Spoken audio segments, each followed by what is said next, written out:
Hello students, कैसे हैं आप सभी। I hope you all are good. कैसे चल रही है एग्ज़ाम्स की तैयारी। आई होप अच्छी ही चल रही होगी। तो जैसा कि आप सभी जानते हैं 7 मार्च को आपका वाणिज्य का एग्ज़ाम है, क्लास 10th का। तो आज उसी के लिए हम बहुत मोस्ट इम्पॉर्टेंट बहुविकल्पीय क्वेश्चन डिस्कस करेंगे, जिससे आपके 20 नंबर तक के होंगे। ओके स्टूडेंट्स, तो चलिए बिना टाइम वेस्ट करे स्टार्ट करते हैं। तो सबसे पहले है आपका अंतिम खाते का क्वेश्चन नंबर फर्स्ट, जो आपका 2014 में आया हुआ है। डैश व्यापार खाते में दर्शाया जाता है। गैस एवं ईंधन, वेतन, कमीशन, किराया। तो जो आपका वेतन, कमीशन, किराया है, ये आपका प्रॉफिट एंड लॉस अकाउंट यानी कि लाभ हानि खाते में दर्शाया जाता है। सो इसलिए इसका करेक्ट आंसर होगा गैस एवं ईंधन, क्योंकि ये ट्रेडिंग अकाउंट यानी कि व्यापार खाते में दिखाया जाता है। अब है क्वेश्चन नंबर 2, व्यापार खाते में नहीं दिखाई जाती है। ये आपका क्वेश्चन आपका 2013 में आया हुआ है। तो व्यापार खाते में नहीं दिखाई जाती है क्या, निर्गत ढुलाई। अब है क्वेश्चन नंबर 3, व्यापारिक व्यय डैश लिखे जाते हैं लाभ हानि खाते में। जैसे कि आपको दिख रहा है व्यापारिक व्यय, व्यय से ही आपको पता लग रहा है कि ये खर्च है, और जो हमारे खर्चे होते हैं वो हमारे कहाँ लिखे जाते हैं, लाभ हानि खाते यानी कि प्रॉफिट एंड लॉस अकाउंट में। इसका करेक्ट आंसर क्या होगा, लाभ हानि खाते। अब है क्वेश्चन नंबर 4, लाभ हानि खाता डैश द्वारा तैयार किया जाता है। ये आपका 2014 में आया हुआ है। तो आंसर क्या होगा इसका, साझेदारी फर्म, एकल व्यवसायी कंपनी, ये सभी। तो जो आपका लाभ हानि खाता होता है वो साझेदारी फर्म के द्वारा भी तैयार किया जाता है, एकल व्यवसायी के द्वारा भी तैयार किया जाता है, और कंपनी के द्वारा भी तैयार किया जाता है। तो इसका करेक्ट आंसर क्या होगा आपका, ये सभी। हमारा आपका नेक्स्ट क्वेश्चन है क्वेश्चन नंबर 5, जो आपका 2012 में आया हुआ है। पूंजी में शुद्ध लाभ डैश दिखाया जाता है। तो जो आपका पूंजी में शुद्ध लाभ है वो हमेशा जोड़ कर दिखाया जाता है, और जो आपका शुद्ध हानि यानी कि नेट लॉस होता है वो घटा कर दिखाया जाता है। तो इसलिए आपका इस क्वेश्चन का करेक्ट आंसर क्या होगा, जोड़कर। अब नेक्स्ट क्वेश्चन है क्वेश्चन नंबर 6, जो आपका 2015 में आया हुआ है। डैश खाता नहीं है। अब इसमें से खाता कौन सा नहीं है आपको ये बताना है। तो जैसे कि आपका व्यापार खाता, लाभ हानि खाता, क्वेश्चन में दिख रहा है आपको कि व्यापार खाता है, लाभ हानि खाता है, लेकिन जो आपका आर्थिक चिट्ठा है वो क्या है, आपका चिट्ठा है। तो इसलिए जो आपका उत्तर होगा आर्थिक चिट्ठा करेक्ट होगा। अब है क्वेश्चन नंबर 7, निम्नलिखित में से कौन सा स्थायी संपत्ति खाता है, ये पूछा जा रहा है आपको। 2016 में क्वेश्चन आया हुआ है ये। तो इसमें से आपका स्थायी संपत्ति खाता कौन सा है, प्लांट एवं मशीनरी, ये आपका स्थायी संपत्ति खाता होता है। अब क्वेश्चन नंबर 8, डैश स्थायी संपत्ति नहीं है। ये 2014 में आया हुआ है। जो आपकी स्थायी संपत्ति नहीं है वो क्या है, रहते, यानी कि स्टॉक आपकी स्थायी संपत्ति नहीं होती। अब क्वेश्चन नंबर 9, रोकड़ है। ये भी आपका 2016 में आया हुआ है। तो रोकड़ क्या होती है, आपकी एक तरल संपत्ति होती है। अब क्वेश्चन नंबर 10, डैश को आर्थिक चिट्ठे में दर्शाया जाता है। ये आपको 2015 में आया हुआ है। तो जो आर्थिक चिट्ठे में दर्शाया जाता है वो क्या है, रोकड़। और जो आपका वेतन, किराया एवं कर और मरम्मत जो होती है वो आपकी लाभ हानि खाते यानी कि प्रॉफिट एंड लॉस अकाउंट में दिखाई जाती है। तो इसलिए इसका, और जो रोकड़ होता है वो आर्थिक चिट्ठे में दिखाया जाता है। तो इसलिए इसका करेक्ट आंसर क्या होगा, रोकड़। अब क्वेश्चन नंबर 11, डैश चालू संपत्ति है। ये आपका 2012 में आया हुआ है क्वेश्चन। तो इसमें आपकी चालू संपत्ति क्या होगी, रोकड़। तो करेक्ट आंसर क्या होगा, रोकड़। अब क्वेश्चन नंबर 12, डैश चालू दायित्व नहीं है। ये 2013 में आपका आया हुआ है। इनमें से पूछा आपका चालू दायित्व कौन सा नहीं है, लेनदार, देय बिल, अधिविकर्ष, पूंजी। इसमें करेक्ट आंसर क्या होगा, पूंजी, क्योंकि पूंजी आपकी चालू दायित्व नहीं होती। अब नेक्स्ट क्वेश्चन है बैंक अधिविकर्ष है, जो आपका 2018 में क्वेश्चन आया हुआ है। तो बैंक अधिविकर्ष क्या होता है, आपका चालू दायित्व। अब नेक्स्ट क्वेश्चन है क्वेश्चन नंबर 14, बुनाए गए विपत्रों का दायित्व है। ये आपको क्वेश्चन 2016 में आया हुआ है। तो बुनाए गए विपत्रों का दायित्व है संभाव्य दायित्व। अब क्वेश्चन नंबर 15 है, निम्नलिखित में से कौन सा व्यक्तिगत खाता है। तो इसमें से आपका व्यक्तिगत खाता है मशीन, वेतन, आहरण में से कौन सा है, आहरण आपका क्या होता है, व्यक्तिगत खाता होता है। आपका नेक्स्ट क्वेश्चन है क्वेश्चन नंबर 16, निम्नलिखित में से कौन सा व्यक्तिगत खाता है। ये आपको क्वेश्चन 2017 में आया हुआ है। तो इसमें व्यक्तिगत खाता पूछा है। मजदूरी, वेतन, बैंक में से कौन सा है, बैंक आपका क्या होता है, व्यक्तिगत खाता होता है। तो करेक्ट आंसर क्या होगा, बैंक। क्वेश्चन नंबर 17 है, निम्नलिखित में से कौन सा वास्तविक खाता है। तो इसमें वास्तविक कौन सा खाता कौन सा होगा, मशीन खाता। अब क्वेश्चन नंबर 18 है, जो आपको 2017 में आया हुआ है।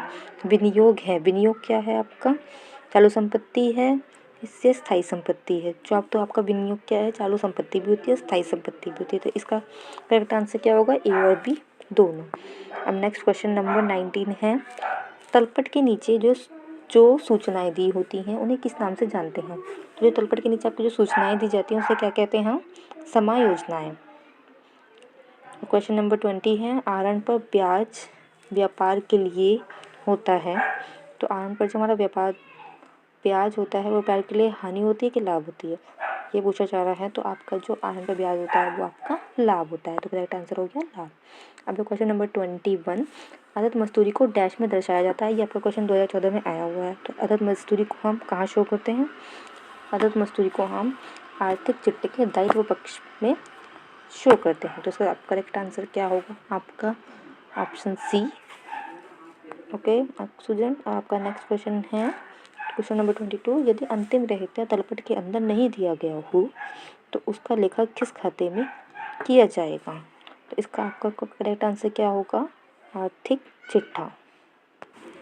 अंतिम रहत्या याद कि आपका क्लोजिंग स्टॉक जो होता है उसको हमेशा आर्थिक चिट्ठे में शो किया जाता है। ओके स्टूडेंट्स, अगर आपको अंतिम फाइनल अकाउंट बनाने के लिए यानी कि अंतिम खाते बनाने के लिए आपको जानना है कितने खाते बनते हैं और कौन सी एंट्री कहाँ होती है, कैसे फॉर्मेट बनता है, तो इसके लिए आप मुझे कमेंट कर सकते हैं। उसके लिए भी आपके लिए वीडियो अपलोड कर दूँगी जिससे आपको क्लियर हो जाएगा कि आपको कौन सी एंट्री कहाँ करनी है और क्या चीज़ कौन से खाते में जाएगी और कहाँ जाएगी। ओके स्टूडेंट, नेक्स्ट क्वेश्चन है आपके बैंक समाधान विवरण से। तो क्वेश्चन नंबर 23 है, बैंक समाधान विवरण किसके द्वारा बनाया जाता है। तो बैंक समाधान विवरण जो है व्यापारी द्वारा बनाया जाता है। तो इसका करेक्ट आंसर होगा ए, ऑप्शन ए। क्वेश्चन नंबर 24 है, बैंक समाधान विवरण तैयार किया जाता है। तो बैंक समाधान विवरण रोकड़ पुस्तक के बैंक कॉलम शेष और या पासबुक के शेष से बनाया जाता है। तो इसका करेक्ट आंसर होगा ऑप्शन सी। क्वेश्चन नंबर 25 है, बैंक समाधान विवरण तैयार किया जाता है व्यापारी की इच्छा अनुसार। अब क्वेश्चन नंबर 26 है, बैंक अधिविक्रय होता है जब बैंक ग्राहक को अपनी जमा राशि से अधिक रुपए ऋण के रूप में दे देता है। तब क्या होता है, उसे क्या कहते हैं, बैंक अधिविक्रय। अब नेक्स्ट टॉपिक है आपका चेक। तो ये 2012 में आपका क्वेश्चन आया हुआ है, चेक पर लेखक के हस्ताक्षर होना है आवश्यक है। चेक पर लेखक के हस्ताक्षर जरूर होने चाहिए। तो उसका करेक्ट आंसर होगा ऑप्शन सी। अब क्वेश्चन नंबर 28 है, चेक के मुख्य पृष्ठ पर बनाई और बाईं ओर कोने पर दो तिरछी समांतर रेखाएं खींच देने को कहते हैं रेखांकन। उसको क्या कहा जाता है, रेखांकन। तो ऑप्शन बी इसका करेक्ट आंसर है। क्वेश्चन नंबर 29 है, चेक का रेखांकन डैश द्वारा नहीं किया जा सकता। यह आपका 2014 में आया हुआ है। तो जो चेक का रेखांकन है वो किसके द्वारा नहीं किया जाता, भुगतान पाने वाले के द्वारा नहीं किया जाता। जो चेक लिखता है उसके द्वारा ही जो ये रेखांकन है किया जाता है। तो इसका करेक्ट आंसर होगा ऑप्शन बी। अब क्वेश्चन नंबर 30 है आपका, अदाता द्वारा प्राप्त वाहक चेक को रेखांकित। क्वेश्चन नंबर 13 में आपका आया हुआ है, ये क्या किया जाता है, अदाता द्वारा प्राप्त वाहक चेक को रेखांकित किया जाता है। तो ऑप्शन ए क्या होगा आपका करेक्ट। अब क्वेश्चन नंबर 31 है, रेखांकित चेक का भुगतान ग्राहक के खाते में होता है। जो हमेशा जो आपका रेखांकित चेक होता है उसकी पेमेंट कैश में नहीं होती, हमेशा जो ग्राहक होता है उसके अकाउंट में किया जाता है। अब विनिमय विपत्र, प्रतिज्ञा पत्र और हुंडी। क्वेश्चन नंबर 32 है, विनिमय पत्र का लेखा होता है। ये क्वेश्चन आपका 2 बार आया हुआ है अलग अलग तरीके से। एक 2016 में आया हुआ है कि विनिमय पत्र का लेखा होता है और उसके बाद 2018 में आया हुआ है कि विनिमय पत्र डैश द्वारा लिखा जाता है। तो इसका आंसर क्या होगा, लेनदार। तो विनिमय पत्र किसके द्वारा लिखा जाता है, लेनदार। तो इसका करेक्ट आंसर होगा ऑप्शन बी। अब नेक्स्ट क्वेश्चन है 33, विनिमय पत्र में डैश पक्ष होते हैं। तो विनिमय पत्र में आपके कितने पक्ष होते हैं, 3। विनिमय पत्र में आपके 3 पक्ष होते हैं, ऑप्शन ए इज करेक्ट। अब नेक्स्ट क्वेश्चन है 34, विनिमय पत्र डैश द्वारा स्वीकार किया जाता है। ये आपका क्वेश्चन 2013 में आया हुआ है। तो विनिमय पत्र किसके द्वारा स्वीकार किया जाता है, अदाकत के द्वारा, जो उसको अदा करता है उसके द्वारा। ओके स्टूडेंट्स, अदा करता। अब क्वेश्चन नंबर 35 है, विनिमय पत्र के भुगतान में अनुग्रह दिवस होते हैं। ये क्वेश्चन आपका 2016 में आया हुआ है। तो आपके विनिमय पत्र के भुगतान के लिए अनुग्रह दिवस कितने होते हैं, 3 दिन। दिवस मतलब दिन। आपको इसके कितने दिन मिलते हैं? 3 दिन मिलते हैं। Option number 20 correct. Next question है क्वेश्चन नंबर 36। हुंडी की भाषा होती है, ये 2014 में आया हुआ है। जो हुंडी की भाषा होती है, कौन सी भाषा होती है? मुड़िया भाषा होती है, तो ऑप्शन सी आपका करेक्ट है। नेक्स्ट टॉपिक है आपका नस्तीकरण चैप्टर। आपका नस्तीकरण चैप्टर है, तो क्वेश्चन नंबर 37। नस्तीकरण का उद्देश्य होता है, नस्तीकरण का उद्देश्य क्या होता है आपका? पुनर्देशों की पूर्ति के लिए, मतभेदों का निपटारा करने के लिए, पत्रों को सुरक्षित रखने हेतु। तो ये सभी क्या है? करेक्ट ऑप्शन है। तो क्वेश्चन नंबर क्या होगा? D is correct. Question number 38 है नेक्स्ट। क्वेश्चन नंबर 38 है आपका फाइलिंग का सबसे पुराना तरीका है, तो फाइलिंग का सबसे पुराना तरीका कौन सा है? तार की file. Option B is correct. Question number 39 है आपका नस्तीकरण की किस प्रणाली के अंतर्गत पत्रों को खड़ी अवस्था में रखा जाता है? तो नस्तीकरण की खड़ी प्रणाली के अंतर्गत रखा जाता है, तो ऑप्शन सी आपका करेक्ट है। क्वेश्चन नंबर 40 है आपका अनुपस्थिति कार्ड का प्रयोग किस फाइल में किया जाता है? आपका क्वेश्चन 2014 में आया हुआ है, तो अनुपस्थिति कार्ड का प्रयोग किस में किया जाता है? खड़ी फाइल में। अब नेक्स्ट चैप्टर है आपका अनुक्रमणिका। और क्वेश्चन नंबर है 41। तो पत्र पुस्तक अनुक्रमणिका प्रयोग होता है छोटे व्यवसाय में, तो पत्र पुस्तक अनुक्रमणिका का प्रयोग कहाँ होता है? छोटे व्यवसाय में। Option D is correct. अब नेक्स्ट क्वेश्चन है 42।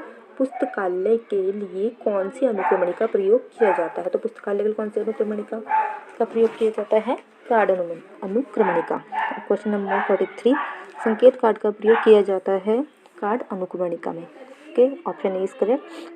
अब क्वेश्चन 44 है अनुपस्थिति कार्ड का प्रयोग किस फाइल में किया जाता है? ये आपका क्वेश्चन 2014 में आया हुआ है, तो अनुपस्थिति कार्ड का प्रयोग किस फाइल में किया जाता है? खड़ी फाइल में। अब नेक्स्ट चैप्टर है आपका संदेशवाहक प्रणालियाँ। क्वेश्चन नंबर 45 है आधुनिक संचार सुविधा का शीघ्रगामी साधन है पीसीओ, फैक्स, इंटरनेट, ये सभी सुविधाएं हैं, तो ये सभी ऑप्शन नंबर डी क्या होगा? करेक्ट, ये सभी। अब क्वेश्चन नंबर 46 है निम्न में से टेलीफोन से संबंधित सुविधाएं हैं स्थानीय कॉल, ट्रंक कॉल, एसटीडी, तो ये सभी क्या है? टेलीफोन से ही संबंधित हैं, तो इसलिए इसका करेक्ट आंसर क्या होगा? डी, ये सभी। अब क्वेश्चन नंबर 47 है भारत में ईमेल का प्रारंभ कब हुआ? तो भारत में ईमेल का प्रारंभ कब हुआ था? फरवरी 1994 में, तो option C is correct. Next topic है समय व श्रम बचाने वाले यंत्र। क्वेश्चन नंबर है 48। कार्यालय में प्रयुक्त की जाने वाली छोटी छोटी मशीनों से बचत होती है, किसकी बचत होती है? समय व श्रम की, तो ऑप्शन सी इज करेक्ट।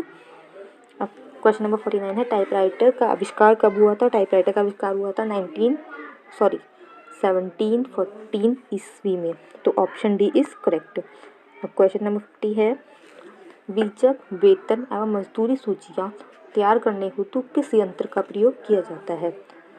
तो ऑप्शन करेक्ट है बीजक मुद्रक यंत्र। Option D is correct.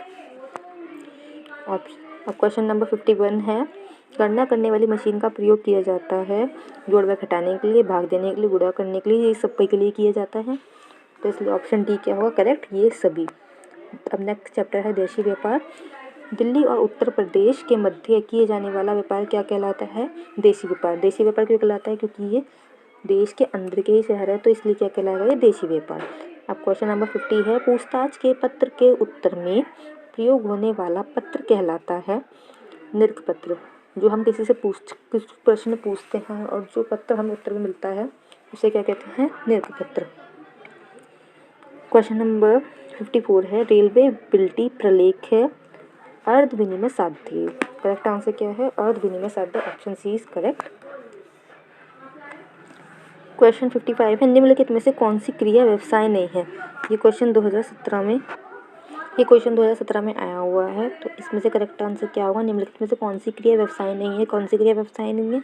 ठेका का कार्य, किसी चीज़ का निर्माण करना, सामाजिक सेवा करना, अंशों में व्यवसाय करना, ये सभी क्या कहलाती है? व्यवसायिक क्रिया कहलाती है। अब आपका नेक्स्ट चैप्टर है थोक व्यापारी। Question number 56। थोक व्यापारी के विपणन व्यक्ति होते हैं जो फुटकर व्यापारी तथा निर्माण तथा उत्पादक के मध्य का स्थान ग्रहण करते हैं। यह परिभाषा किसने दी है? ये किसने दी है? प्रोफेसर हैले ने। क्वेश्चन नंबर है 57। थोक व्यापारी एक महत्वपूर्ण कड़ी है। ये क्वेश्चन 2014 में आया हुआ है, तो फुटकर व्यापारी एवं उत्पादक एवं फुटकर व्यापारी के बीच की क्या कड़ी कौन सी होती है?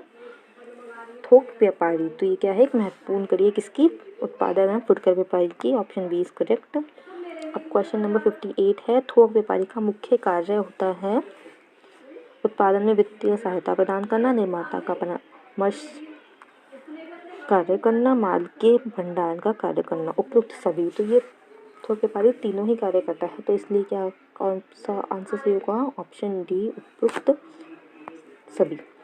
अब क्वेश्चन नंबर 59 है, थोक व्यापार के लाभ हैं साख सुविधाएं प्रदान करना, विशिष्टीकरण में को प्रोत्साहन करना, उत्पादकों को लाभ करना।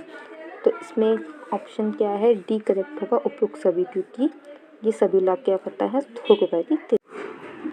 अब नेक्स्ट चैप्टर है फुटकर व्यापारी। क्वेश्चन नंबर है 60, मध्यस्थों की श्रृंखला की अंतिम कड़ी कौन सी होती है? फुटकर व्यापारी। Option C is correct. Next question है 61, फुटकर व्यापारी की विशेषता है थोड़ी थोड़ी मात्रा में क्रय करना, थोड़ी थोड़ी मात्रा में विक्रय करना, कम पूंजी लगती है। तो ये सभी क्या है? सही है। तो ऑप्शन डी क्या होगा? करेक्ट। अब क्वेश्चन नंबर 62 है, विभागीय भंडार को प्रारंभ सबसे पहले हुआ था, विभागीय भंडारण का सबसे पहले प्रारंभ कहाँ हुआ था? फ्रांस में। Option B is correct. Question number 63 है, स्वयं सेवा पद्धति अपनाई जाती है, कहाँ अपनाई जाती है? सुपर बाजार में। जैसे कि आप सुपर बाजार में जाते होंगे, आपको खुद ही सामान का सेलेक्ट करते हैं, उसको अपनी बास्केट में डालते हैं, तो इसलिए ऑप्शन सी क्या होगा? करेक्ट। नेक्स्ट चैप्टर है बीजक एवं विक्रय विवरण। क्वेश्चन नंबर 64, बीजक तैयार किया जाता है, बीजक कौन तैयार करता है? विक्रेता, जो माल बेचता है। Option C is correct.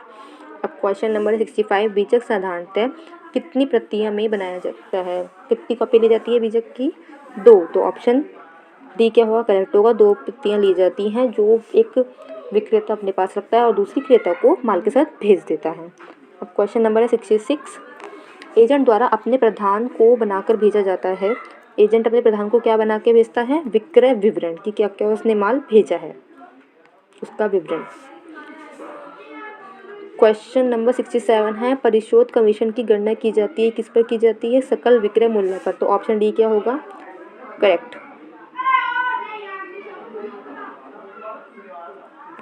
अब नेक्स्ट है बैंक चैप्टर। क्वेश्चन नंबर है 68, बैंक एक संस्था है जो मुद्रा में लेन देन करती है, धन का निवेश करती है, ऋण प्रदान करती है। ये सभी तो बैंक क्या करती है? हमारे ये सभी कार्य करती है। तो ऑप्शन डी क्या होगा? करेक्ट, ये सभी। क्वेश्चन नंबर है 69, औद्योगिक बैंक निम्नलिखित में से किसके विकास के लिए ऋण प्रदान करते हैं? ये क्वेश्चन आपको 2014 में आया हुआ है। तो जो औद्योगिक बैंक होते हैं वो किसके विकास के लिए ऋण प्रदान करती है? उद्योगों के लिए, बिजनेस वगैरह के लिए। तो इसलिए ऑप्शन डी क्या होगा? करेक्ट ऑप्शन होगा उद्योग। अब क्वेश्चन नंबर 70 आपका, निम्नलिखित में से कौन सा बैंक को दायित्व है? तो निम्नलिखित से बैंक का दायित्व कौन सा है? तो बैंक का दायित्व होगा जमा राशि। क्वेश्चन नंबर 71 है, बैंक का सामान्य कार्य कौन सा होता है? पत्र मुद्रा का निर्गमन करना। अब नेक्स्ट चैप्टर है भारतीय रिजर्व बैंक। रिजर्व बैंक की स्थापना हुई है सन 1935 में। तो ऑप्शन सी इज करेक्ट। अब नेक्स्ट क्वेश्चन है 73, भारतीय रिजर्व बैंक के निदेशक मंडल में कितने सदस्य होते हैं? तो भारतीय रिजर्व बैंक के निदेशक में 20 सदस्य होते हैं। तो ऑप्शन बी इज करेक्ट। अब क्वेश्चन 74 है, भारतीय रिजर्व बैंक का मुख्य कार्य डैश में है। तो भारतीय रिजर्व बैंक का मुख्य कार्यालय कहाँ है? मुंबई में। तो ऑप्शन ए इज करेक्ट। अब नेक्स्ट क्वेश्चन है क्वेश्चन नंबर 75, भारत में नोट निर्गमन का अधिकार किस बैंक को है? तो भारत में नोट निर्गमन का अधिकार किस बैंक को है? भारतीय रिजर्व बैंक को। अब क्वेश्चन नंबर 76 है, साख नियंत्रण का कार्य निम्नलिखित में से किसका है? भारतीय रिजर्व बैंक क्या करता है? साख नियंत्रण करता है। क्वेश्चन नंबर 77 है, 500 रुपये के नोट का विमुद्रीकरण डैश हुआ था। कब हुआ था 500 रुपये का नोट का विमुद्रीकरण? 2018 में क्वेश्चन आया, वो भी है। नोटबंदी कब हुई थी आपकी? 8 नवंबर 2016 में। नेक्स्ट चैप्टर है भारतीय स्टेट बैंक। क्वेश्चन नंबर 78, भारतीय स्टेट बैंक की स्थापना कब हुई थी आपकी? 1 जुलाई 1955 में। और क्वेश्चन नंबर 79 है, भारतीय स्टेट बैंक का मुख्यालय कहाँ स्थित है? ये 2014 में आया हुआ है। तो भारतीय स्टेट बैंक का मुख्यालय कहाँ स्थित है आपका? मुंबई में। क्वेश्चन नंबर 80 है, स्टेट बैंक ऑफ इंडिया का प्रबंधन कितने सदस्यों के केंद्रीय संचालन मंडल द्वारा किया जाता है? इसका करेक्ट आंसर क्या है? 20। अब नेक्स्ट है आपका व्यापारिक बैंक। निम्नलिखित में से कौन सा खाता बैंकों में खोला जाता है? तो ऑप्शन में से ऑप्शन बी करेक्ट है, चालू खाता, जो कि बैंक में खोला जाता है। अब क्वेश्चन नंबर 82, 14 बड़े व्यापारिक बैंकों का राष्ट्रीयकरण किस तिथि को हुआ? ये 2014 में आया हुआ है और 2017 में भी आया है कि 14 बैंकों का राष्ट्रीयकरण किस वर्ष में हुआ था। तो इम्पॉर्टेंट क्वेश्चन है, 19 जुलाई 1969। ऑप्शन सी करेक्ट है। अब क्वेश्चन नंबर 83 है, निम्नलिखित में से कौन सा व्यापारिक बैंक नहीं है? तो निम्नलिखित में से व्यापारिक बैंक कौन सा नहीं है? Reserve bank of India.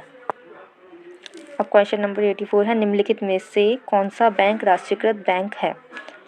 Bank of Maharashtra कौन सा है इन ऑप्शंस में से? करेक्ट है ऑप्शन। अब क्वेश्चन नंबर 85 है, निम्नलिखित में से कौन सा बैंक भारत में राष्ट्रीयकृत बैंक है? 2016 में आया हुआ है क्वेश्चन, तो इसमें से राष्ट्रीयकृत बैंक कौन सा है? Punjab national bank. अब क्वेश्चन नंबर 86 है, भारत में राष्ट्रीयकृत बैंकों की वर्तमान संख्या है 19। कितने भारत में राष्ट्रीयकृत बैंक है? 19। नेक्स्ट चैप्टर है आपका सहकारी बैंक। क्वेश्चन नंबर 87, भारत में सहकारी समिति अधिनियम कब पारित हुआ था? ये 2014 में आया हुआ है, तो कब पारित हुआ था? 1904 में। अब नेक्स्ट क्वेश्चन है 88, केंद्रीय सहकारी बैंक किस स्तर पर होते हैं? तो केंद्रीय सहकारी बैंक किस स्तर पर होते हैं? जिला स्तर पर। क्वेश्चन नंबर 89 है, केंद्रीय सहकारी बैंक कितने प्रतिशत लाभ का वितरण करते हैं? 75% लाभ का क्या करते हैं? वितरण करते हैं। अब क्वेश्चन नंबर 90 है, केंद्रीय सहकारी बैंक का मुख्य कार्य होता है ग्रामीण साख सुविधा प्रदान करना। नेक्स्ट चैप्टर है देशी बैंक। भारत में देशी बैंकर्स के कार्य हैं जमा स्वीकार करना, ऋण देना, हुंडियों का व्यवसाय करना। तो ये सभी ऑप्शन क्या है? करेक्ट हैं। तो ऑप्शन डी क्या होगा करेक्ट? ये सभी। अब क्वेश्चन नंबर 92 है, देशी बैंकर्स का नियंत्रण होता है केंद्रीय सरकार का, भारतीय रिजर्व बैंक का, भारतीय स्टेट बैंक का, इनमें से कोई नहीं। तो इनमें से देशी बैंकर्स पे से किसी का नियंत्रण नहीं होता, तो ऑप्शन डी क्या होगा? करेक्ट होगा, इनमें से कोई नहीं। उपयोगिता व उपयोगिता ह्रास नियम। नेक्स्ट चैप्टर कौन सा है आपका? उपयोगिता व उपयोगिता ह्रास नियम। क्वेश्चन नंबर 93 है, धनी व्यक्ति के लिए आय में वृद्धि से मुद्रा की सीमांत उपयोगिता क्या होती है? घटती है। तो ऑप्शन बी क्या होगा? करेक्ट। अब क्वेश्चन नंबर 94 है, क्वेश्चन नंबर 94, जब सीमांत उपयोगिता शून्य होती है तब कुल उपयोगिता होती है सर्वाधिक। Option C is correct. Question number 95 है, सीमांत उपयोगिता ह्रास नियम के प्रतिपादक थे 2014 में आया हुआ है, तो कौन थे प्रतिपादक? गोसेन। ऑप्शन ए करेक्ट है। अब 96 है, मधु संकेत शून्य की दशा में सीमांत उपयोगिता ह्रास नियम लागू नहीं होता। ऑप्शन बी क्या है? करेक्ट। व्यय एवं बचत चैप्टर आपका नेक्स्ट। क्वेश्चन नंबर 97, आवश्यकताओं को प्रत्यक्ष रूप से संतुष्ट करने के लिए आय का उपयोग करना ही व्यय कहलाता है। यह कथन किसका है? प्रोफेसर बसु का। तो आपका सही उत्तर है प्रोफेसर बसु। अब क्वेश्चन है आपका 98, निम्नलिखित में से व्यक्तिगत व्यय कौन कौन से हैं? भोजन पर व्यय, स्वास्थ्य पर व्यय, बच्चों की शिक्षा पर व्यय। तो ये सभी क्या है? करेक्ट हैं। तो ऑप्शन डी क्या होगा आपका? करेक्ट। क्वेश्चन नंबर 99 है, संपत्ति का जो भाग उत्पादन में लगाया जाता है उसे कहते हैं बचत। ये क्वेश्चन आपका 2012 में आया हुआ, तो करेक्ट ऑप्शन क्या होगा? बचत। अब आपका क्वेश्चन नंबर है 100, पूंजी का निर्माण निर्भर करता है किस पर? व्यय पर, आय पर, बचत पर। तो ये निर्भर करता है किस पर? बचत पर। तो करेक्ट आंसर क्या होगा? बचत पर। Option C. अब नेक्स्ट क्वेश्चन है आपका का, अधिक बचत करने से आय बढ़ती है। जब हम बचत करेंगे तो हमारी आय में क्या होगी? वृद्धि होगी। अब नेक्स्ट चैप्टर आपका उत्पादन के साधन। तो क्वेश्चन है उत्पादन का साधन है, कोई 2013 में आपका आया हुआ है। तो उत्पादन के साधन कौन कौन से होते हैं? भूमि, श्रम, पूंजी, ये सभी। तो ये तीनों ही हैं, तो आपका करेक्ट आंसर क्या होगा? ऑप्शन डी, ये सभी। अब नेक्स्ट क्वेश्चन है, उत्पादन का सक्रिय साधन है, सबसे सक्रिय साधन कौन सा है उत्पादन का? श्रम। तो ऑप्शन बी क्या होगा? करेक्ट। अब क्वेश्चन नंबर है, निम्नलिखित में से कौन सा उत्पाद का साधन नहीं है? कौन सा उत्पाद का साधन नहीं है? वितरण। ऑप्शन सी क्या है आपका? करेक्ट। अब क्वेश्चन नंबर 105 है, पूंजी का निर्माण निर्भर करता है किस पर? निर्भर करता है बचत पर। ऑप्शन सी क्या है? करेक्ट। क्वेश्चन नंबर 106 है, अधिक बचत करने से आय क्या होती है? बढ़ती है। अब आपके किसके बारे में क्वेश्चन है? भूमि, श्रम, संगठन, पूंजी और साहस के मिक्स क्वेश्चन है आपके। ओके स्टूडेंट्स, तो क्वेश्चन नंबर 107 है, प्रकृति द्वारा प्रदत्त निःशुल्क उपहार है, कौन सा है? भूमि। तो ऑप्शन सी क्या है आपका? करेक्ट। श्रम क्या है? मनुष्य द्वारा किया जाता है, धन भी कमाया जाता है। तो पर भूमि जो है वो हमारे प्रकृति की देन है। तो ऑप्शन सी क्या होगा हमारा? करेक्ट होगा। अब क्वेश्चन नंबर 108 है, भूमि उत्पाद का डैश साधन है। क्या साधन है उत्पाद का? निष्क्रिय साधन है। ऑप्शन बी क्या होगा? करेक्ट होगा। क्वेश्चन नंबर 109 है जो 2018 में आपका आया हुआ भी है। भूमि की विशेषता है, क्या है ये? अनाशवान है। भूमि क्या है? कभी नष्ट नहीं हो सकती, इसलिए क्या है? ऑप्शन सी क्या है? करेक्ट है। क्वेश्चन नंबर है 110, निम्नलिखित में से कौन सी क्रिया अर्थशास्त्र की दृष्टि से श्रम है? जो 2016 में आया हुआ है आपका। तस्करी, भीख मांगना, अध्यापक द्वारा अपने पुत्र को पढ़ाना, उपयुक्त में से कोई नहीं। तो इनमें से क्या है? कोई सा भी श्रम में नहीं आएगा, तो ऑप्शन डी क्या है? करेक्ट है, उपयुक्त में से कोई नहीं। क्वेश्चन नंबर है 111, निम्नलिखित में से कौन सी क्रिया अर्थशास्त्र की दृष्टि से श्रम है? 2017 में आया हुआ है। आप देखिए क्वेश्चन दोनों सेम ही हैं, ऑप्शंस चेंज कर दी हैं। डकैती, तस्करी, चैन खींचना, बट ये भी श्रम में नहीं आएंगे, तो इसमें भी हमारा आपका ऑप्शन क्या होगा? डी करेक्ट होगा, इनमें से कोई भी नहीं। तो ऐसे ही क्वेश्चन घुमा फिरा के आ सकते हैं, तो रटने से ज़्यादा समझने पे कोशिश करना कि क्या आंसर क्या होना चाहिए। क्वेश्चन को ध्यान से पढ़ना। क्वेश्चन नंबर 112 है, श्रम के अंतर्गत सम्मिलित है मानसिक व शारीरिक दोनों क्रियाएं। तो ऑप्शन सी क्या होगा आपका? करेक्ट होगा। नेक्स्ट क्वेश्चन है 113, श्रम उत्पत्ति का डैश साधन है। श्रम उत्पत्ति का कौन सा साधन है? सक्रिय साधन। ऑप्शन सी ए क्या होगा? करेक्ट होगा। क्वेश्चन नंबर 114 है, श्रम उत्पादन का साधन एवं साध्य दोनों है। तो ऑप्शन सी क्या होगा? करेक्ट होगा। क्वेश्चन नंबर 115 है, 2012 में आपका ये क्वेश्चन आया हुआ है। संपत्ति का जो भाग उत्पादन में लगाया जाता है उसे कहते हैं पूंजी, कैपिटल। क्वेश्चन नंबर 116 है, पूंजी उत्पत्ति का साधन है गतिशील। क्या है? गतिशील। ऑप्शन सी के आपका करेक्ट। 117 क्वेश्चन है, पूंजी में शुद्ध लाभ दिखाया जाता है जोड़कर। ऑप्शन ए क्या होगा? करेक्ट। और शुद्ध हानि क्या होती है? घटाकर। क्वेश्चन नंबर 118 है, पूंजी संचय के लिए डैश आवश्यक है? संचय बजट। ऑप्शन बी क्या होगा? करेक्ट होगा। क्वेश्चन नंबर 119 है, उत्पादन के विभिन्न साधनों को एकत्र करना तथा उन्हें संगठित एवं नियंत्रित करने को ही संगठन कहते हैं। यह परिभाषा किसने दी है? प्रोफेसर वॉटसन की। तो ऑप्शन बी क्या होगा? करेक्ट होगा। नेक्स्ट क्वेश्चन है 120, बड़े कारखानों में श्रमिकों का प्रत्यक्ष संपर्क होता है संगठनकर्ता से। तो ऑप्शन बी क्या होगा? करेक्ट होगा। नेक्स्ट क्वेश्चन है 121, संगठनकर्ता उद्योग का डैश कहलाता है। तो करेक्ट आंसर क्या होगा? बी, सेनापति कहलाता है। क्वेश्चन नंबर 112 है, संगठनकर्ता के गुण हैं साहसी, चित्रवान, शिक्षित। ये सभी क्या है? करेक्ट है। तो ऑप्शन डी क्या होगा? ये सभी करेक्ट होगा। क्वेश्चन 123 है, उद्यमी होता है अवैतनिक कर्मचारी। तो बी ऑप्शन क्या होगा? करेक्ट होगा। क्वेश्चन नंबर 124 है, जोखिम उठाने का कार्य है उद्यमी का। जोखिम कौन उठाता है? बिजनेसमैन उठाता है। ऑप्शन बी क्या होगा आपका? करेक्ट होगा। क्वेश्चन नंबर 125 है, साहसी का कार्य मुख्यतः है मानसिक। ऑप्शन करेक्ट कौन सा है? मानसिक। क्वेश्चन है, उत्पादन के किस साधन का पुरस्कार ऋणात्मक हो सकता है? ये क्वेश्चन 10 में भी आया है और 2009 में भी आया है। तो इसका करेक्ट आंसर क्या हुआ? उद्यम, बिजनेस। तो स्टूडेंट, ये सभी थे आपके इम्पॉर्टेंट बहुविकल्पीय क्वेश्चंस जिससे आपके 20 नंबर पक्के होंगे एग्ज़ाम में। तो आप इसको एग्ज़ाम से पहले रोज़ एक बार देख लीजिए ताकि आपको ये आंसर्स क्या हैं, क्वेश्चंस क्या हैं, सब अच्छे से समझ में आ जाए और आप एग्ज़ाम टाइम पे ना भूलें। और इसमें से किसी भी चैप्टर को रिलेटेड आपको कोई भी क्वेरी हो, कोई से भी कुछ चीज़ समझ में ना आ रही हो, तो आप कमेंट सेक्शन में मुझे बता सकते हैं। मैं आपके लिए उस पर भी वीडियो अपलोड ज़रूर करूँगी। वीडियो हेल्पफुल लगी हो तो लाइक करिए और अगली अपडेट और अच्छी वीडियोस देखने के लिए सब्सक्राइब कीजिए। Thank you for watching. धन्यवाद।